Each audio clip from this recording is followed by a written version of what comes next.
जीवन भर हम एक गुरु की तलाश में रहते हैं जो हमारा मार्गदर्शन कर सके, एक ऐसा इंसान जो हमें जीवन में सफल होने में सहायक सिद्ध हो सके।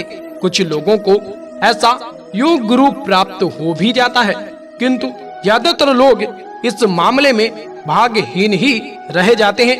वे जीवन भर इसी तलाश में रहते हैं और यह आशा करते रहते हैं कि काश कोई तो ऐसा हो जो उन्हें यह समझा सके कि जीवन को सफल बनाने के लिए क्या किया जाए, जीवन का एक एक पल कैसे जिए ताकि कोई दिक्कत ना आए।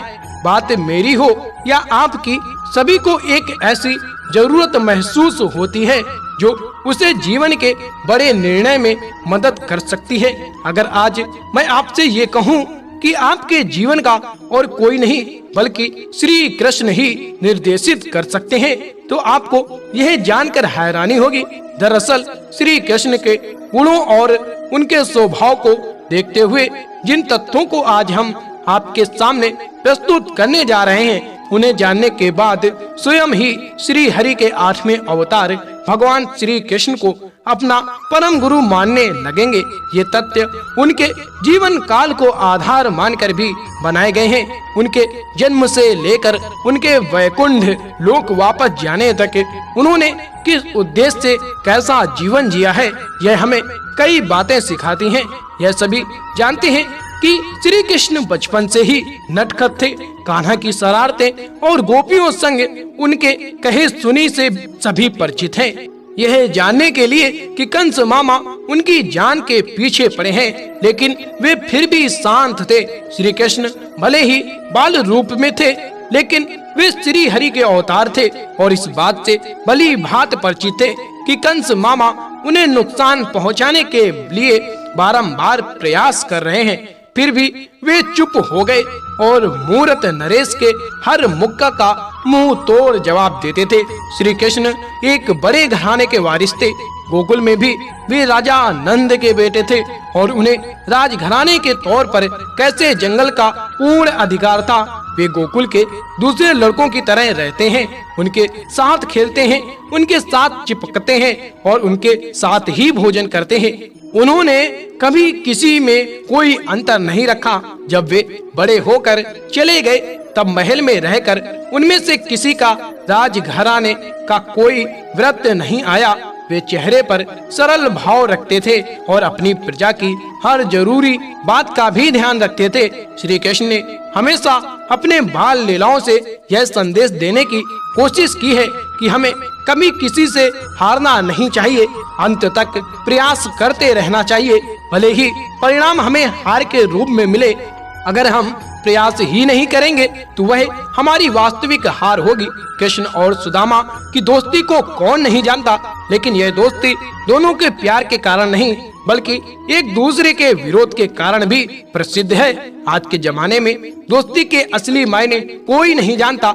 जब तक दोस्ती मतलब निकल रहा है तब तक वह बहुत अच्छा है, लेकिन जब वह कोई काम करने में असमर्थ हो जाता है तो लोग उससे दूरी बना लेते हैं। श्री कृष्ण ऐसे नहीं थे।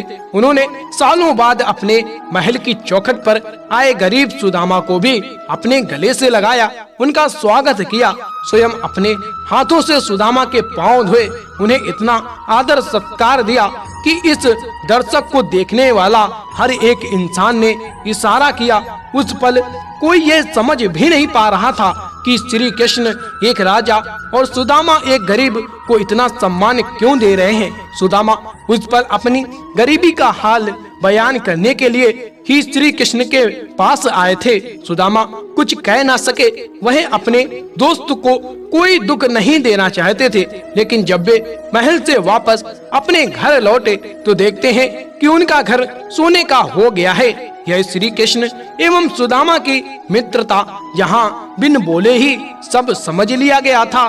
श्री कृष्ण आधार ये संदेश देते हैं कि दुनिया चाहे तुम्हारे बारे में कुछ भी कहती है, लेकिन तुम अपने आप को दावा मत कहो। जिस दिन तुम अपनी नजरों में गिर गए उस दिन दुनिया में कोई परमेश्वर नहीं उठा सकता। श्री कृष्ण यकीनन एक राजा थे। वे चाहते तो एक राजा की तरह अपना प्रजा पर हुक्म रन और अपने सभी अधिकारों का आनंद प्राप्त करें, लेकिन उनका पूर्ण स्वभाव उन्हें ऐसे करने की अनुमति नहीं देता था। वे कहते थे कि जो मनुष्य जीवन में दयावान है वह किसी प्रकार का है, वह सभी के सारथी का राजा है। वह अगर किसी बात को प्यार से बोलता है तो सारा उसे जगमगाती है। उसे अपने काम के लिए किसी भी तरह के हद को चित्रित करने की आवश्यकता नहीं है। नारी हमारी जननी है, यदि हम उनका सम्मान नहीं करेंगे तो हमारी इस दुनिया में होने का क्या लाभ होगा। श्री कृष्ण ने हमें यही सिखाया है कि हमेशा नारी का सम्मान करो और जरूरत पड़े तो उसके हक और सम्मान के लिए लड़ाई भी करो। महाभारत में स्वयं श्री कृष्ण ने चीरहरण के समय द्रौपदी का सम्मान बरकरार रखा था। 5 पतियों के होने के बावजूद भी वह स्त्री को अपने सम्मान को बचाने में असमर्थ थी।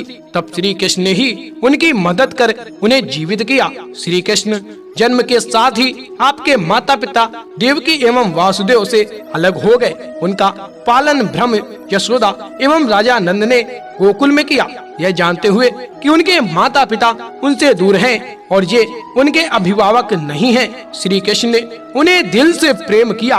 उनके आदर और सम्मान करने में वे कोई कसर ना छोड़ते हैं।